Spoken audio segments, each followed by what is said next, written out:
Oh là là, j'aurais dû faire ça ce matin, hein. Là, je sais pas comment je vais faire. En plus, c'est... donc, cher monsieur. Alors, C-H-A-I-R. Monsieur, cher monsieur. Bah voilà. Pourquoi il me le corrige? Oh là là. Bon, c'est pas grave. J'ai bien reçu R-E. Ah ouais, c'est bon. J'ai bien reçu RE2SU. Bon, ça c'est facile. Votre courrier. J'ai bien reçu votre courrier. Voilà. Oh, je vais faire court, hein. De toute façon, je vais faire très court. Je vous remercie. Je vous remercie. Remercie. T. Je vous remercie. IT. Oui, c'est ça. Je vous remercie. C'est bon. Et ben voilà, hein, bonne journée. On va pas s'embêter. Bonne journée. Le nez, N-Z, nez. Ah non, bonne journée, c'est E-T. Mais non, bonne journée. Voilà. Bon, il y a du monde là. Bonsoir. Eh oui, bah, c'est pas facile, hein. Fallait que j'écrive. Alors voilà, c'est fait. Au moins, c'est fini, c'est dans la boîte, c'est envoyé. Ah, il y avait des fautes? Des fautes d'orthographe? Ouais, mais c'est parti maintenant, hein. Tant pis, hein. Bon, bah écoutez, hein, c'est pas grave. Avec ou sans faute, tant pis pour moi, tant pis pour lui. Alors voilà, eh bien on va parler des fautes d'orthographe. Et oui, c'est génial, hein. Il y en a beaucoup quand même. Il y en a beaucoup qui en font. Alors voilà, donc en fait, d'ailleurs le titre dit ce que ça veut dire. C'est vrai que ça prête à confusion quand on dit écrivez-moi sans faute. Vous savez, ça fait penser à ces gens, on s'en va puis on dit ah ouais, tu m'écris sans faute, hein. Bah, sans faute, voilà, sans faute, vraiment. Alors c'est vrai que quand on pense aux fautes d'orthographe, le premier réflexe, en général, on pense au stylo rouge. On pense aux enfants à l'école et on se dit oui, bah ça c'est les enfants qui font des fautes d'orthographe. Seulement, vous savez, aujourd'hui, eh bien pourtant, il y a de plus en plus d'adultes qui font des fautes d'orthographe. Moi, je sais, j'en vois sur Internet, j'en vois plein. Bon, après, je veux dire, c'est pas grave, on les lit quand même, hein, et puis, voilà. Mais ce que je veux dire, c'est que parfois, ça peut faire mal à l'œil. Voilà, selon, ça dépend.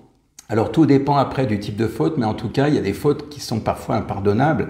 Et puis, ben, il se trouve que beaucoup d'adultes en font effectivement. Il y a, je crois, 2-3 ans, je ne sais plus si c'était pas en 2017 ou un truc comme ça, il y avait le projet Voltaire. Je ne sais pas si ça vous parle, le projet Voltaire. C'était en fait, ils ont fait des tests avec, je crois, 100 000 salariés.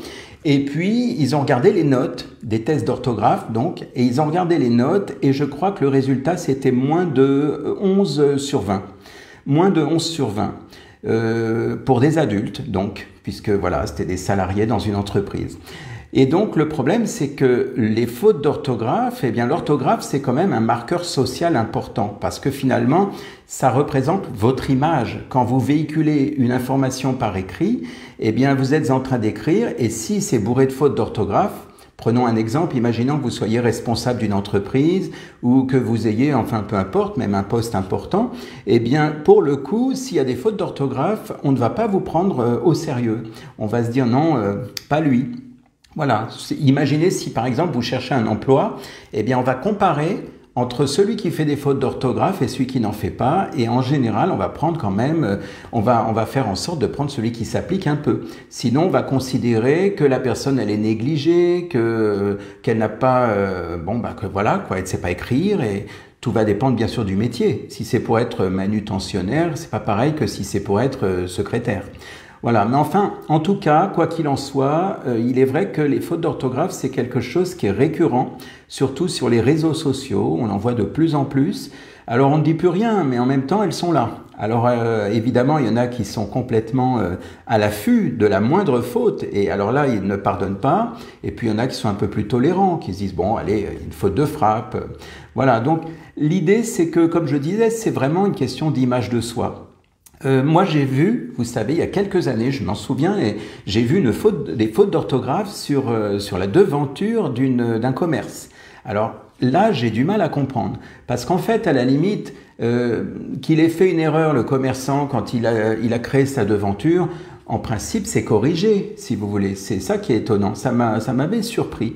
Parce que normalement, quand on donne, par exemple, c'est comme quand vous donnez un document à imprimer, il y a ce qu'on appelle un bon à tirer, hein, c'est-à-dire qu'avant l'édition, eh bien, vous faites un bon à tirer et on vous fait un bon à tirer pour vérifier justement que tout soit conforme. Donc là, pour le coup, c'était fort parce que la devanture, et c'est vraiment la devanture hein, en tissu, hein, en toile, là, je ne sais pas, comme il y aurait devant une brasserie, eh bien, il y avait une faute d'orthographe. C'est quand même inquiétant. Et en fait, je me dis finalement, ils étaient deux ce jour-là à faire la faute. Parce qu'il y a celui qui a demandé, qui a dit, voilà, moi je voudrais mettre ça. Et puis, il y a celui qui l'a réalisé finalement. Donc, c'est quand même assez fort. En tout cas, ça existe. C'est pour vous dire que quelque part, c'est assez étonnant. Ce qui est sûr, c'est que les gens qui font des fautes d'orthographe, ce n'est pas forcément sciemment. C'est-à-dire que en moyenne, 84% des gens, par rapport à l'image d'eux-mêmes, sont gênés de faire des fautes. Ils disent « Ah, j'aimerais bien m'appliquer, mais désolé, je ne sais pas écrire, désolé, je fais des fautes ». Alors, il y en a qui se justifient, ils le disent avant, ils disent « Je suis désolé, hein, désolé pour les fautes hein, ». Voilà. Et bon, petite astuce pour ceux qui n'y arrivent pas, bon, ça ne va pas arranger les choses, hein, de toute façon, mais je veux dire, si vraiment vous avez besoin de rester crédible, eh bien, parfois, il vaut mieux soit le faire par quelqu'un, soit carrément mettre un message vocal quand vous écrivez, plutôt que d'écrire, faites un message vocal comme ça, au moins, ni vu ni connu. Mais tôt ou tard, il faudra certainement écrire. Et le jour où vous allez écrire, alors c'est là où ça va se voir. Donc voilà, donc je vous disais la devanture, j'ai vu aussi donc bien sûr on envoie dans les spams, hein, les fautes d'orthographe, parfois c'est comme ça qu'on voit qu'il y a un spam. Là c'est pareil, j'ai reçu un spam, c'est quand je ne sais plus, c'était là on m'avait dit attention par rapport au compte de la banque et tout, et comme j'ai vu 2 ou 3 fautes d'orthographe, je me suis dit non, c'est pas possible. De toute façon, bon maintenant les spams on arrive à peu près à les déceler, mais ce n'est pas toujours simple, hein, parce que parfois ils reprennent les vrais logos des entités, des structures, et vous vous dites, ben non, tiens, c'est ma banque qui m'écrit, tiens, c'est les impôts, tiens, c'est... Mais quand il y a des fautes d'orthographe, il y a des endroits stratégiques où s'il y a une faute d'orthographe, on se dit que c'est un spam. Voilà. Et puis, alors ce matin, je crois que c'est ce matin ou hier, et c'est impressionnant, je ne sais plus où, mais sur Internet, sur un site qui traitait de la santé. Et pourtant, ça avait l'air propre, hein, c'est un site, et voilà. J'ai vu une faute, au début, ça m'a fait bizarre. Et puis plus loin, j'en ai vu une deuxième, et je crois que j'ai vu 3 fautes dans la même page. Alors, ça m'a effectivement surpris, et je vous avouerai, en toute honnêteté, que je n'ai pas continué à lire, je suis parti du site. Je me suis dit non. Alors après, peut-être que certains se diront, ouais, t'es quand même pas, sois un peu plus indulgent, ça peut arriver de faire des fautes, mais... Sur un site internet, comme un livre, moi je sais que dans le livre que j'avais écrit il y a plus de 10 ans, il y avait des fautes au début, mais je l'avais écrit moi-même, je l'ai relu moi-même, c'était pas évident. Et puis petit à petit, j'ai corrigé. Qu'il y ait une petite faute de temps en temps parce qu'il n'y a pas de relecteur, pourquoi pas. Mais quand c'est bourré de fautes, sur un site notamment, parce que ça se corrige, c'est pas comme si vous aviez imprimé quelque chose. Voilà, donc en tout cas, ce qui est certain, c'est qu'aujourd'hui, on n'est pas aidé parce qu'on a nos robots qui nous corrigent en permanence. Et alors, vous savez, j'ai une anecdote amusante. C'est pas très vieux, ça doit dater d'1 ou 2 ans. Et je vous assure, ça l'affiche mal, comme on dit. J'avais écrit donc pour envoyer un mail à mon webmaster qui gère mon site internet. Et je m'en suis rendu compte bien plus tard, hein, parce que j'ai voulu relire le courrier. Et au lieu, moi j'avais marqué bonjour monsieur. Donc tout va bien. Quand on écrit, vous savez, on fait un courrier, on fait pas attention. J'ai marqué bonjour monsieur. C'est vrai que très souvent je me relis, mais il y a des moments où ça nous échappe. Eh bien, figurez-vous, je crois que c'est 1 semaine, 15 jours après, je regardais le mail que j'avais envoyé. Et puis, je lisais, il n'y avait pas écrit « Bonjour monsieur », il y avait écrit, comment c'était? Ah, je me rappelle plus. Ah oui, « Bonjour vaudou ». Donc, imaginez un instant la tête qu'a dû faire le webmaster quand il a lu « Bonjour vaudou ». Bon, il ne m'en a jamais parlé, je suis encore en contact avec, hein, il ne m'en a jamais parlé, je ne m'en suis jamais excusé parce que bon, ça fait longtemps, mais bon, c'était 1 semaine, 15 jours après, mais c'était assez marrant. Je n'allais pas lui dire, tiens, désolé, je vous ai marqué bonjour vaudou au lieu de bonjour monsieur. Mais le correcteur d'orthographe, je vous assure, franchement, vous le savez, hein, de toute façon, vous avez vu, des fois, il nous fait des gaffes monumentales. Et moi, ça m'est arrivé, heureusement, de relire avant d'envoyer parfois à des personnes même où c'est des fois très sérieux. Si c'est des amis, à la limite, on en rit. Mais si c'est des choses très sérieuses, on doit répondre à un message, quelqu'un qui m'a demandé un renseignement. Et parfois, quand on relit, on dit « Oh mince !» Et puis alors, le truc qu'on fait, parce qu'une fois que le message est parti, eh bien on est obligé de mettre une petite astérisque en bas pour dire voilà, enfin pour marquer la correction. Mais là, bon, de dire bonjour vaudou au lieu de dire bonjour monsieur, vraiment, j'étais un peu mal à l'aise. Mais bon, je l'ai fait, hein, c'est parti comme on dit. Voilà, donc effectivement, moi je trouve que les correcteurs d'orthographe, parfois c'est vraiment quelque chose. Alors ils sont complètement idiots, les correcteurs, parce qu'évidemment ça y va, hein. Vous pouvez écrire des fois des choses, vous avez envie d'écrire, des fois il vous met carrément des grossièretés, alors c'est quand même gênant. Et pourtant, vous n'avez pas forcément tapé ce mot avant. C'est juste qu'il recherche parmi les mots peut-être les plus utilisés, je ne sais pas. Mais en tout cas, voilà, ça m'avait fait rire cette histoire de vaudou. Voilà, donc l'idée, si vous voulez, quand on parle des fautes d'orthographe, moi, ça me fait tout de suite penser au calcul, vous savez, le calcul mental qu'on faisait à l'école. Aujourd'hui, je ne sais plus comment c'est, mais en tout cas, aujourd'hui, c'est pareil. Je veux dire, il y a des gens je vais exagérer évidemment, mais pour calculer de 3 plus 5, ils vont prendre une calculette. C'est façon de parler. Et en fait, à l'époque, on pouvait faire un calcul mental, c'était assez simple en fait, quelque part, on arrivait rapidement à calculer dans notre esprit. Puis maintenant, alors soit on compte sur les doigts, soit on va regarder sur la calculette pour calculer 2 plus 3, bon encore une fois j'exagère, et alors qu'en réalité, tout ça c'est une gymnastique mentale, si vous voulez. Et moi j'ai souvenir, et ça c'était assez bluffant, pour ceux qui connaissent, hein, ceux qui sont sur Paris, le restaurant qui s'appelle Chartier. Je leur fais pas de la pub, de toute façon c'est fermé en ce moment. Mais je veux dire, voilà, c'est un restaurant qui est dans le centre de Paris. Et en fait, ça m'a bluffé littéralement. C'est-à-dire que il y a plein de monde. C'est vraiment, c'est très bon, c'est très sympa. Mais en fait, quand ils vous font l'addition, alors si vous êtes 2, 4, 5, peu importe combien vous êtes à table, pour faire l'addition, ils le font sur la nappe. C'est une nappe en papier, mais ils vous la font, mais à une vitesse, à croire qu'ils recrutent uniquement pour les gens qui savent calculer très vite. Parce qu'ils n'ont aucune calculette, et ils y vont comme ça, de tête, ta. C'est impressionnant.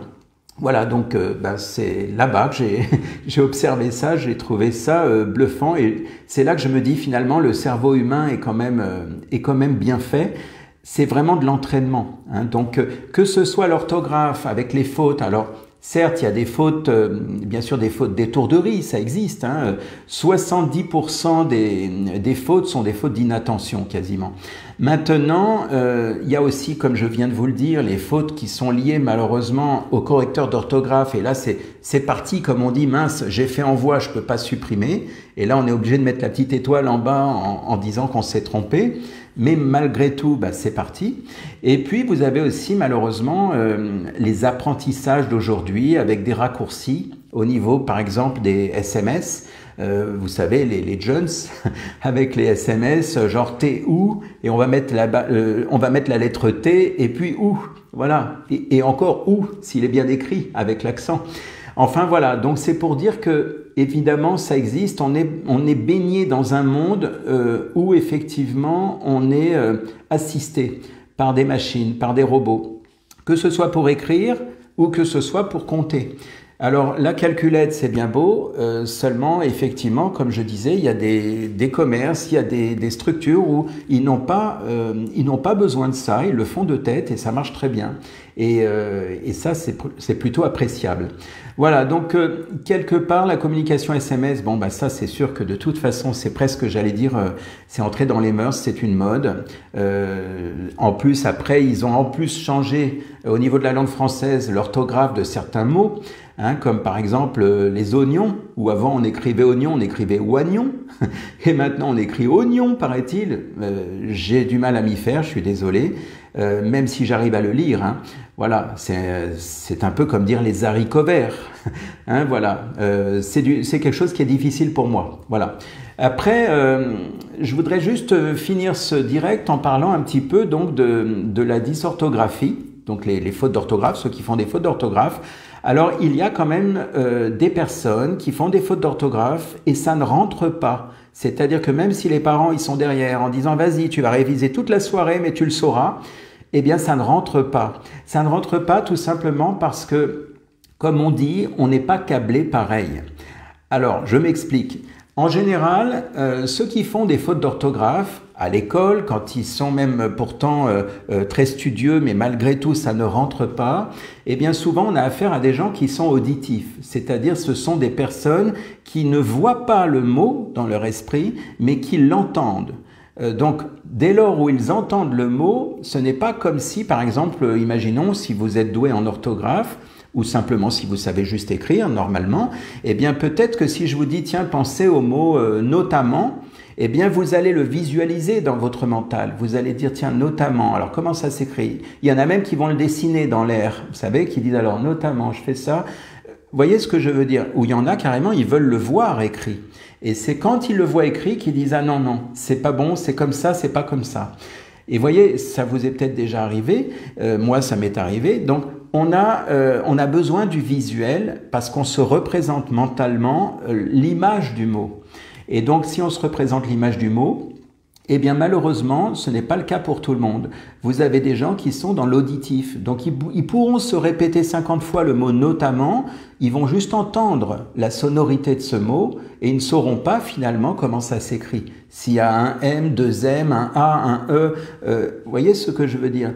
Et en fait, en PNL, en programmation neurolinguistique, on étudie justement évidemment ce qu'on appelle le système VACO, c'est-à-dire visuel, auditif, kinesthésique, etc., olfactif. Et en fait, on se rend compte qu'on peut apprendre aux gens qui sont justement dans cette dysorthographie, on peut leur apprendre à repasser par le canal visuel pour voir le mot qu'ils doivent écrire. Ce qui fait que s'il y avait des fautes d'orthographe parce qu'ils entendaient le mot, eh bien d'un coup ils sont capables donc de voir le mot dans leur esprit.